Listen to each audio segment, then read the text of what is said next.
Adventure is in my blood. Finding treasures big or small and having fun is what it's all about.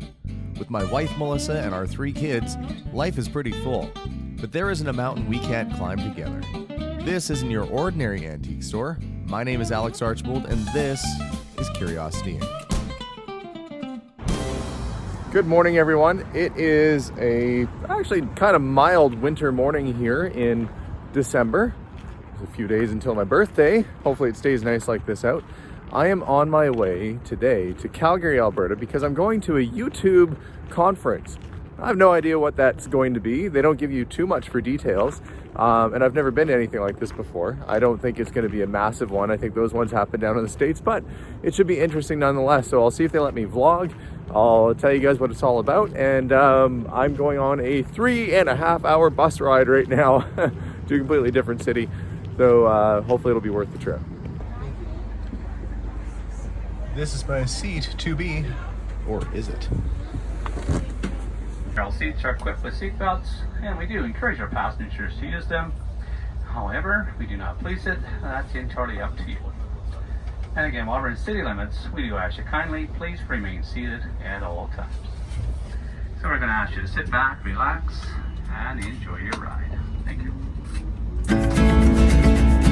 It's been literally years since I've been on a bus, and I feel actually a bit spoiled that I'm not having to drive. It's kind of nice.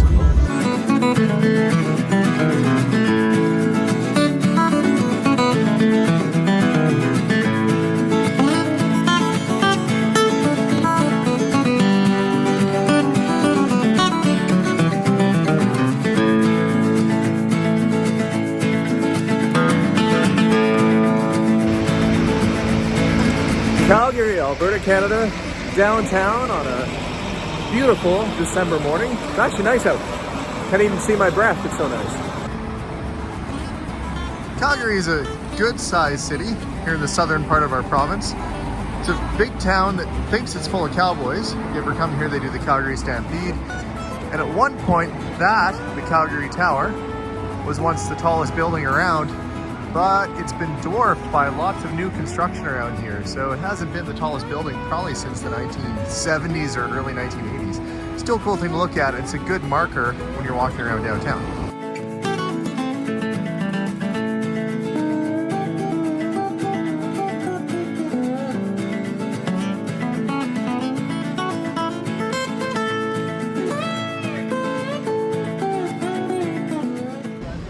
The meeting starts in about an hour's time. I got here super early, so I thought I'd walk around downtown a little bit before it starts and do some vlogging because I don't know if I'll be able to once I get inside. But check out this horse, it's pretty cool. All around downtown they have sculptures, and like I said, it's kind of cowboy themed. So this is a horse made of old barbed wire and bits and pieces they probably found around on the farm. There's a seat off a tractor and parts of spokes off of old implements. Plows, teeth off of harrows, all kinds of neat stuff. It's a cool idea to combine all that agricultural waste essentially into a really neat sculpture of a horse. I'm gonna see what else I can find. I'm also right by Stephen Avenue, which is sort of a fun little area. They've blocked off the street permanently to just bicycles and pedestrian traffic so you can wander all around. There's all kinds of shops and restaurants and things to do. So if you feel like shopping for, I guess, furniture or getting a bite to eat, you can pretty much do that all here on Stephen Avenue. I'm gonna see if there's any fun shops to go check out while I'm here. Been several t-shirt shops along the way. One of them had a big display of crop tops in the window. It's winter. It's kind of an odd thing to showcase, but I wonder if you buy a crop top, if they give you the rest of the fabric in case you have a change of mind or if somebody says you got to cover that up. You can just like kind of sew or button on the rest of your shirt so people have to look at you. I'm gonna see what else there is to see. That sculpture is so real, it looks like a real construction site.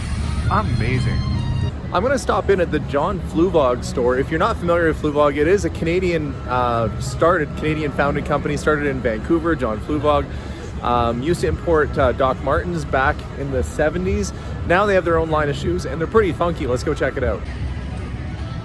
I always like a good pun. We wish you a Merry Christmas. Okay, so it's a nice boutique shop. That is a massive chandelier. Of course, the antique owner in me likes the fact that they did a faux brick painted shoe store advertisement up at the top there. That's pretty cool. Really sets off the mood. In these old buildings like this, you can actually build off of your neighbor's walls, which is what this is. Essentially, it's an empty space between two buildings they just stuck a roof on. But it gives it an interesting feel. Let's have a look at some of the shoes. Oh, that is like cowhide. Looks like a Doc Marten. This is the part of their ladies line here. So they got some real funky sort of patterns. Gothic, that's, I guess, if you're like steampunked, or maybe that's more cowpoke. I don't know. Let's have a wander. Now, I don't know if Melissa would want me to bring her home something. It's a nice subtle piece. If you want somebody to pay attention to your foot, that's probably the one you want to have on. And I noticed that on the bottom of some of these shoes, they have little sayings. Yes, you are. You're super cute. I said so. That's just nice. So everywhere you walk, you leave that impression. Angel soul, and it resists water, fatigue, and Satan. Oh, well, that's a handy thing to have. It's good that they've got a sense of humor. I was looking at that one earlier. And DDFT, don't delay, flu log today. Oh, that's cute. Okay, I'm gonna keep wandering. Now I see there's pretty good assortment of ladies' footwear here. I'm gonna go have a look at some of the guy stuff near the back. I am a sucker for a good shoe. If you ask Melissa, she will tell you that I have quite a variety of shoes kicking around the house. When I see something like this, you know, it's kind of like an Edwardian style boot. It's just very classic, you know, you can wear that with jeans, you could dress it up a little bit. It's a good piece. I know I normally don't talk about shoes, but we're doing a tour of Calgary and some of its interesting stores. The guys' shoes are definitely a little bit more on the tame side compared to the ladies. I mean, you get these, which kind of look like that looks like a bowling shoe to me. Or look at this thing. I guess I said tame, but then look at that. That is like the, you know, you kick through a door. What does it say? Swordfish, stay sharp. That is an insane looking shoe. But this is a store that's got special shoes for special feet. In the upstairs area, they have kind of just a place to hang out, like their furniture. But it's a little museum dedicated to the types of shoes that they first started bringing in back in the 70s. And then kind of going up through today. So quite a range. And I admire that. I admire this fellow that started this company and followed his vision, his passion for footwear. And now it's turned into this international company. And he has some pretty wild designs. If you were, you know, into rockabilly back in the day, or you know, you wanted something funky, this would have been the guy to come see to get your footwear. Pretty wild looking platforms. What do they call it? The spaced out shoe. It definitely wasn't afraid to experiment with different styles and different design. And you'd probably be surprised to know that footwear is quite collectible. I recently purchased a pair of old Nikes from the 1970s in excellent condition, sold for over $200. Something that you might find in somebody's closet stuffed at the bottom could end up being a good collectible today. So bespoke custom shoes like this that are in this museum behind me, or the ones they sell downstairs, could become a high-end collectible in the future. You can wear it, and then maybe put it in your piggy bank for later on, pass it on down to your grandkids. Well, that was a cool spot. I didn't buy anything for Melissa because, frankly, I have bad luck when it comes to buying her shoes. I generally fail when it comes to that. So I'm gonna keep looking around, and I gotta get back to the meeting here before long, so I can't wander too much. Now, I know I sing country music, but I've never been one to wear a cowboy hat. Maybe that day should change. You know, I'm gonna start walking back. I probably wouldn't make a very good cowboy considering I'm deathly allergic to livestock. I don't know how my ancestors survived it, but yeah, I can't be around horses or cows or anything like that, or else I sneeze aplenty and I can't breathe. Now, where I live in Edmonton, we don't see these, but in Calgary, they get something called a Chinook. And a Chinook wind is when the warm temperatures are drawn down from going over the mountains, because we're only about an hour away from the mountains here in Calgary. And basically you could go from having a freezing cold icy day, and the next day it's beautiful and sunny, and a couple days later it's cold again, which actually sets in a lot of depression for some folks, because you get the promise that it's finally over winter and then it's back again like a day or two later. But right now I'm enjoying the reprieve from the cold and enjoying the nice warm day that we've got here today. Ended up being a good time to come down to this event. But now I'm gonna get back to the hotel and make sure I'm not missing anything.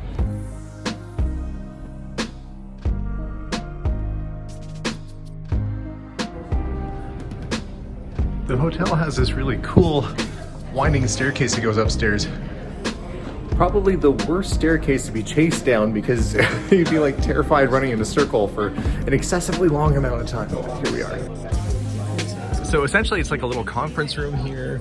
There's some cool free YouTube books and stuff, and you get to meet some cool people. So why don't you tell us about your channel?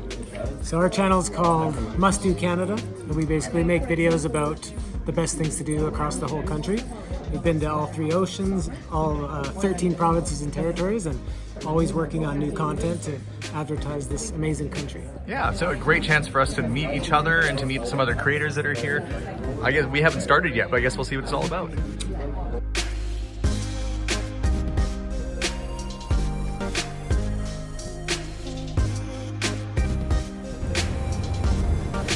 Okay, so probably not a surprise, but I could not film a whole lot inside the event.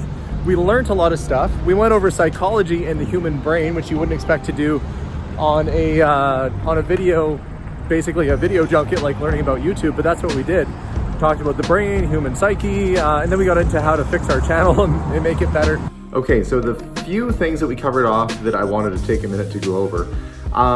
The Child Online Protection Act, or COPPA, did come up. Now, I learned that that is specifically for children 13 years or younger, or content that's directed at children 13 years or younger. There was a lot of concerns even on this channel about whether we would be affected or not. We're not directed at kids. They're looking at people who are making child specific content. So like toy unboxings or family vlogs where you focus on the kids, those sorts of channels. They didn't specifically get into how it was going to affect their monetization, but they said it could be a little rough. But really, the reason that's in place is to help keep kids safe and, you know, not create any challenges with basically their privacy or directing advertising right at children. And that's what they do. Is sometimes you watch these videos, and if it's, you know, if somebody's watching and it's a little girl and they like Barbie, let's say, or something, they'll direct more ads that are specific to that type of toy.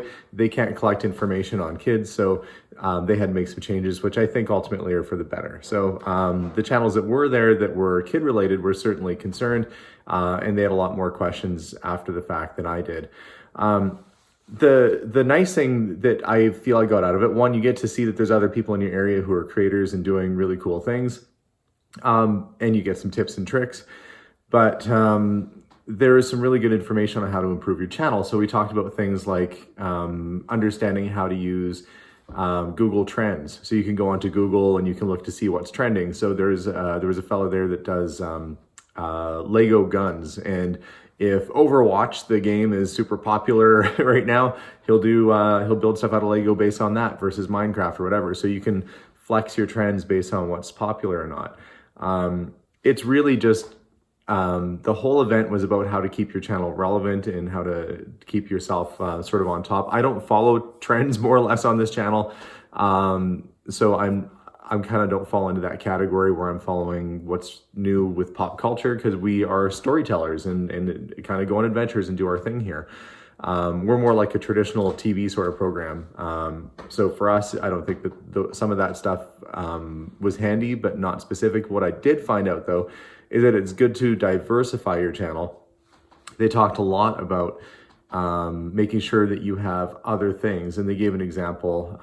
If somebody does a video and it's based on one thing, you know, like I'm going on a vacation. Well, what happens when the vacation's over? That you're not going to have any more videos, so you have to think of other things to do, so including other people, going to other places, etc. So you really want to diversify your content. With us, we do a lot of stuff. I don't know what I'm doing in a day. Melissa and I could be out going shopping for the kids. I could be going to buy antiques for the store. I could be restoring a car. I could be buying a house full of stuff, doing renovations. So I feel like I'm diversified aplenty around here. But what I am going to do as a takeaway from this is I'm going to think of a new introduction to kind of tie in all the different things that we do on our channel so people understand it better. They also discussed, you know, making sure everybody has their notification bells turned on. So if you're watching this right now and you're not subscribed, well, it is important to subscribe so that when my videos post, you do get them or you get a notification. But subscribing isn't enough. You have to have the little notification bell, which is just a little bell at the top. Sometimes it shows being gray if it's not turned on. You want it to be turned on for your favorite channels, so it's yellow. That way you'll get a notification when a new video posts. You won't miss content. Because I asked the question of saying I've got hundreds of thousands of viewers, but then sometimes we only get 30, 40,000 views per video, and they said that's not atypical. Some people might not be getting notifications.